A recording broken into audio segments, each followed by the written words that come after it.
प्रिय भक्तगण, आज हम आपको एक कथा का श्रवण करा रही हूँ जो सुनने मात्र से आपके जीवन में सुख, संपत्ति और धन की वर्षा होगी। तो चलिए कथा को प्रारंभ करते हैं। भगवान शिव कहते हैं, ध्यान से ज्ञान प्राप्त करो, कर्म तुम्हारे पास चल कर आएगा। अगर आप यह कहानी सुन रहे हैं तो पूरा सुनिए। इस कथा को आधा अधूरा छोड़कर जाने की गलती मत करिएगा, क्योंकि इस पवित्र कथा को पूरा सुनने से मन चाहा फल की प्राप्ति होगी। इसलिए इस कथा को पूरा सुने। आप शिव भक्त हैं तो भोलेनाथ का अनादर ना करें। आपने सुना होगा, जैसा कर्म करोगे वैसा ही फल प्राप्त होगा। यह कहावत हम सब ने बहुत बार अपने जीवन में सुनी होगी, लेकिन क्या सच में आप दिल से मानते हैं कि अच्छे कर्मों का फल अच्छा ही होता है? अंदर से कोई स्पष्ट उत्तर नहीं आ रहा होगा, क्योंकि हम अपने आस पास ऐसे बहुत से लोगों को देखते हैं जो जीवन भर अच्छे कर्म करते रहते हैं, लेकिन इसके बावजूद उन्हें अच्छे फल प्राप्त नहीं हो पाते। एक नौजवान कड़ी मेहनत करता है, फिर भी परीक्षा में पास नहीं होता है, लेकिन उस परीक्षा के परिणाम से उसे निराशा ही हाथ लगती है।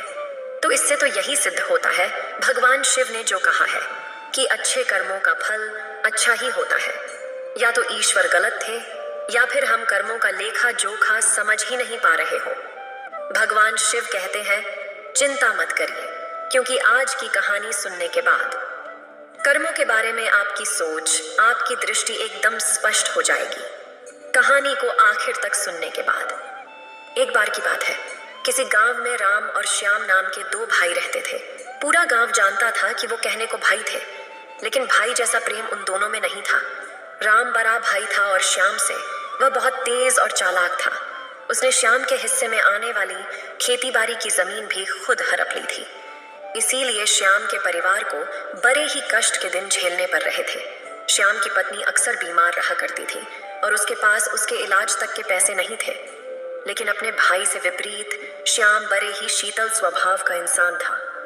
वो कभी किसी के साथ बुरा नहीं करता था, लेकिन उसके मन में अक्सर ये सवाल उठा करता था कि मैं किसी का बुरा नहीं करता, किसी के बारे में बुरा सोचता तक नहीं हूँ, तो मेरे साथ ऐसा क्यों होता है? क्यों मेरी पत्नी हमेशा बीमार रहती है? क्यों मेरे पास इतना भी धन नहीं है कि मैं अपना जीवन अच्छे से चला सकूं? क्यों मुझे मेरे कर्मों का फल नहीं मिलता है? और मेरा भाई इतना धूर्त है, इतना चालाक है, और वो हमेशा मजे में रहता है। उसे तो कोई परेशानी नहीं है। वह सोचने लगा कि शायद बुरे कर्मों का फल अच्छा मिलता है, अच्छे कर्मों का फल अच्छा नहीं मिलता। और धीरे धीरे यह संदेह उसके मन में घर करने लग गया। उसी गांव से कुछ दूर एक भगवान शिव सन्यासी का रूप धारण करके अपनी कुटिया बनाकर रहने लगे। भगवान शिव सन्यासी के रूप में उसी गांव में भिक्षा मांगने के लिए जाते, तो सबसे एक ही बात कहते कि जो तूने किया वो तेरे हिस्से, और जो मैंने किया वो मेरे हिस्से।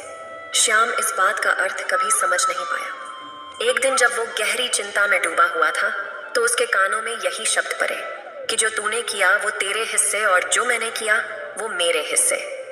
जैसे ही ये शब्द श्याम के कानों में पड़े, वो गुस्से से तिलमिला उठा। उसने गुस्से में उस सन्यासी से कहा कि महात्मन, आप हमेशा ही एक बात का रट लगाते रहते हैं जिसका कोई मतलब नहीं है। अगर आपकी बात सत्य होती तो मैं जीवन में अच्छे कर्म करते आया हूँ, तो मेरे हिस्से में तो अच्छा फल प्राप्त होना चाहिए था, लेकिन मुझे कुछ भी अच्छा फल प्राप्त नहीं हुआ। मेरी पत्नी हमेशा बीमार रहती है, खाने तक के पैसे नहीं होते हमारे पास। सन्यासी ने बड़े ही शांत स्वर में कहा कि ऐसा प्रतीत होता है बंदे कि तुम परिस्थितियों से हार मान चुके हो। कठिन परिस्थितियों ने तुम्हारी सोच पर गहरा असर डाला है। बुरे समय ने तुम्हारी सोच भी बदल कर रख दी है। तुम एक काम करना, आज संध्या समय कुछ फल लेकर मेरे आश्रम में आना, फिर मैं तुम्हारे सारे सवालों के जवाब दूंगा। और ये कहकर वो सन्यासी अपना भिक्षा पात्र लेकर अगले घर की तरफ निकल जाता है। संध्या समय श्याम ने कुछ फल खरीदे और गांव से दूर उस सन्यासी की कुटिया की तरफ निकल पड़ा। जैसे जैसे वो रास्ते पर आगे बढ़ रहा था, उसे अथाह शांति का अनुभव हो रहा था, क्योंकि रास्ता गांव से दूर था, इसीलिए उसमें कोई हलचल नहीं थी। बस रास्ते में जगह जगह कुछ लंगूर और बंदर दिखाई दे रहे थे। श्याम के मन में आया कि वो कुछ फल उन बंदरों और उन लंगूरों को खिला दे, लेकिन फिर उसने सोचा कि अगर मैं फल लेकर सन्यासी के पास नहीं गया तो मेरे सवालों के जवाब मुझे नहीं मिलेंगे। इसीलिए बंदरों से वो फल बचाता हुआ उस सन्यासी की कुटिया तक पहुंचा। जैसे ही श्याम उस कुटिया में पहुंचा, वैसे ही सन्यासी बोल पड़ा। अगर मन में था तो ये फल खिला क्यों नहीं दिए बंदरों को? यह सुनकर श्याम आश्चर्यचकित रह गया। सन्यासी को कैसे पता चला कि उसके मन में बंदरों को फल खिलाने की इच्छा उठी थी? उसने पूछा कि महात्मन, आपको कैसे पता कि मैं बंदरों को फल खिलाना चाहता था? सन्यासी ने बड़े ही शांत स्वर में कहा कि जरूरी ये नहीं है कि मुझे कैसे पता चला। हम तो सन्यासी हैं, सबके मन की बात पढ़ लेते हैं। जरूरी ये बात समझना है कि जिस तरह से एक बछड़ा हजारों गायों के बीच अपनी माँ को ढूंढ लेता है, उसी प्रकार कर्म अपने कर्ता को ढूंढ ही लेता है। यह कर्म मेरे हाथों ही होना लिखा था। और ये कहकर सन्यासी ने उसके हाथ से फल लिए और बंदरों को खिलाना शुरू कर दिए। श्याम इस बात का मतलब समझ नहीं पाया, इसीलिए उसने उस सन्यासी से सवाल किया कि महात्मन, मैं आपकी बात का आशय समझ नहीं पाया। कृपा करके मुझ अज्ञानी को इसका मतलब समझाने की अनुकंपा करें। सन्यासी ने बड़े शांत स्वर में कहना शुरू किया कि बंदे मनुष्य को हमेशा यही लगता है कि वही करने वाला है, वही करता है और वही कर्म करेगा। लेकिन समझने की बात यह होती है कि कर्म आपका खुद चुनाव करता है, आप कर्म का चुनाव नहीं करते। अगर आप किसी कर्म को करने के योग्य हैं, तो हजारों लोगों के बीच में से कर्म आपको अपने आप ढूंढ कर निकाल लेगा। इसीलिए योग्य बनने पर ध्यान दो, कर्म करने पर ध्यान मत दो। अगर तुम सिर्फ कर्म करने पर ध्यान दोगे तो कभी योग्य नहीं बन पाओगे। योग्य बनने के लिए जिन कर्मों की आवश्यकता होती है, पहले उन छोटे छोटे कर्मों को करना शुरू करो। और जब तुम योग्य बन जाओगे तो बड़ा कर्म, या कहें कि मुख्य कर्म, या फिर जिस कर्म के लिए तुम बने हुए हो, वह कर्म तुम्हारे पास खुद चल कर आएगा। उदाहरण के लिए तुम इन बंदरों को देखो।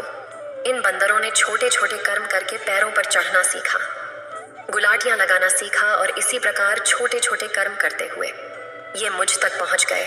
और मुझ तक पहुंचने के बाद इनके पास इनका खाना उन्हें पहुंच गया।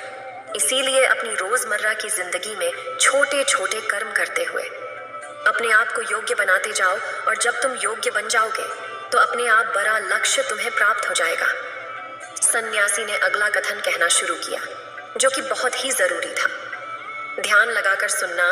अगर तुम योग्य बनने के लिए कर्म नहीं करोगे तो दूसरे लोगों के कर्म भी तुम्हें प्रभावित करने लगेंगे।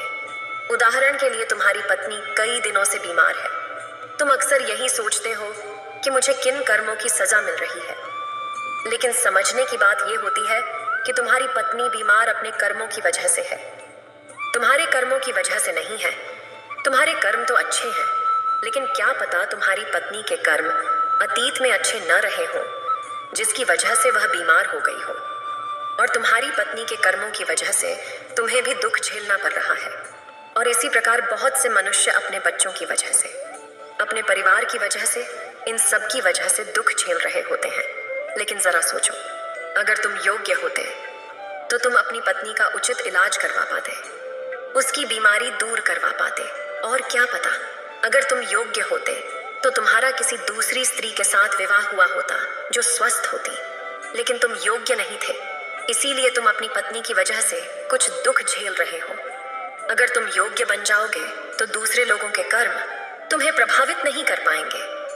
सन्यासी ने श्याम को चेतावनी देते हुए कहा कि याद रखना श्याम, आपको वो नहीं मिलता जो आप चाहते हो, बल्कि वो मिलता है जिसके आप योग्य हो। इसीलिए अपनी योग्यता को बढ़ाने पर काम करो, उसके लिए कर्म करो। कर्म का फल पाने के लिए कभी कर्म मत करो। श्याम ने सन्यासी से हाथ जोड़कर एक सवाल पूछा कि महात्मन, मुझे ये बताने की अनुकंपा करें कि मैं अपनी योग्यता किस प्रकार बढ़ा सकता हूँ ताकि मेरा मुख्य कर्म मुझको खुद ढूंढ सके।